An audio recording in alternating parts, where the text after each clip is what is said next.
Well, thank you for being here. My name is Lance Blanks. I'm a proud, thank you, Mark. I appreciate that. I'm a proud alum of the University of Texas. More importantly, I am incredibly excited to be here today and be your host. How's everybody feeling? Everybody excited to be here?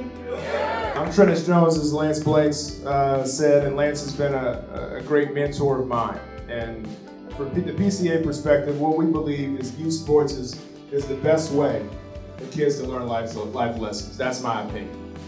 We're here to learn about engagement of competing with integrity. That goes for the kids, that also goes for the parents, and specifically it goes for those coaches and the leaders as well in those organizations and the schools that you choose to be at. I want to welcome you all to the University of Texas at Austin from the Division of Diversity and Community Engagement. We strongly agree with the mission and everything that Positive Coaching Alliance is doing. These next two guests, just amazing. Mark, Lacey, come on up. Who you are is the criteria with what people are going to judge you by. And when I say that, you know, I see all you guys in here with workout clothes on, and I think, oh, it's one for the athletes. But there's more to that than, you know, everybody just being athletes. So going back, so bouncing back from having cancer, having lost my leg, I was lucky in that I am close in age with my brother, and so he and I grew up like running around, chasing each other, and that was good, like immediate extrinsic motivation to get me up and get me running and get me active. All of y'all are good at something, but all of you are not great at something. But you can be great if your coach, if your parents diagnose your situation. They see what the problem is. Okay, let's fix all the problems, and now we roll you back out there. It's those moments that you can look back where you struggled, where you had to overcome adversity, where you had to get better, when you had to recover from an illness. That reminds you of the strength that you accumulate over the years. And it's not just one hard thing that's going to hit you, that life's going to hit you with. Life's always going to be serving you something, you know. And I think I'm just lucky now, just like Mark said, having a sense of perception, to be able to look back at those chapters, at all your bookmarks, and being like, I've done some stuff. I can get through some hard stuff. You cannot look in your coach's face ever again and say, I'm tired, I'm hurt, I don't want to do it. She lost a leg. What leg? The whole leg. Like, how can you look in that person's face and say, I can't go, I don't have enough left? Like, challenge yourselves as athletes from today on to be better than you ever was. I want PRs, because everybody's not hurt. They don't have the intestinal fortitude that she has. Some people would have rolled over and just quit. And this is an Olympic athlete with one leg. Like, I can't even.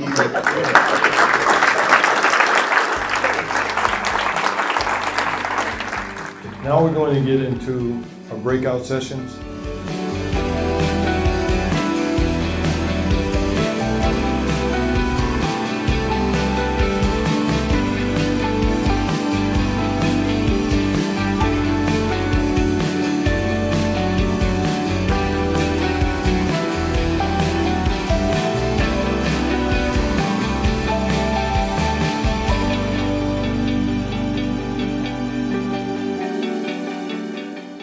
Time to push that panic button, young people, old people, in between people.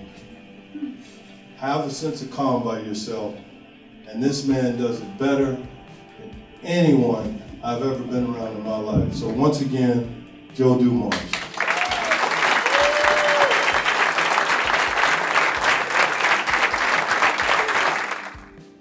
Thank you guys so much. I appreciate you guys having me here. So first of all, I think you have to be true to yourself. I think that that's really important in life and anything you do. You have to be true to yourself. You got to be able to wake up and look in the mirror and like the person that you see in the mirror. And so, and you can't do that if you're faking and being something that you're not. you're just not going to like yourself. You're really not. You may fool yourself that you are at times, but more than likely at some point you're not going to like what you see. So I've always really been true to myself. I've never tried to be anything that I wasn't. I had a great mom and dad. I had a great household. And they taught a lot of values and respect and integrity. And those things were huge in my house. And I heard that from the time I was a kid all the way through. And I just never got away from that. I knew exactly who I was at all times. In my household, man, you heard the word humility every single day. Be humble. Be humble. I don't care what you do. You can be an incredible competitor and be humble at the same time. I fashioned myself for that. I felt like that's who I was at all times. If you're a coach and you're not finding a way to connect to your players, it's going to have a short shelf life. At some point, you're going to lose that athlete. And it can't just be do as I say. Today's world, this generation of young athletes, is different than when I was. When I was younger, you just listened to the coach and that was it. I'm not saying that you can't coach and do that, but I'm saying find a way to connect with your athlete if you're going to keep him long-term listening to you. If it's just X's and O's and do what I say, you're going to lose him at some point. One of the things I've said to parents all over the country is that you can start off wanting more for your kid than they want for themselves. But at some point that has to change. You can't get him there by you simply wanting more for him or her than they want for themselves. But I always wanted to be more than just an athlete. I never just wanted to be that and that alone. I knew that I had the fortitude and aptitude to be able to learn and pick up things about anything. And so sports was just kind of a vehicle for me to do like a lot of things around the world and stuff that I've done. And so, and that's how I saw it. And like, I just used it as that. I loved it. It was great, accomplished a lot, but it wasn't the end all and be all for me. It really wasn't, and it never has been. So you can do both. I would say, don't just be a jock. Man, be educated, man. Be smart. Like for me, I always thought it was cool to be like a great athlete and be smart at the same time. Like I always thought that was cool. And so, anyway, that's who I am, guys. That's who I've always been. I really appreciate you guys having me here. Thank you. Let's give Joe a for real Texas.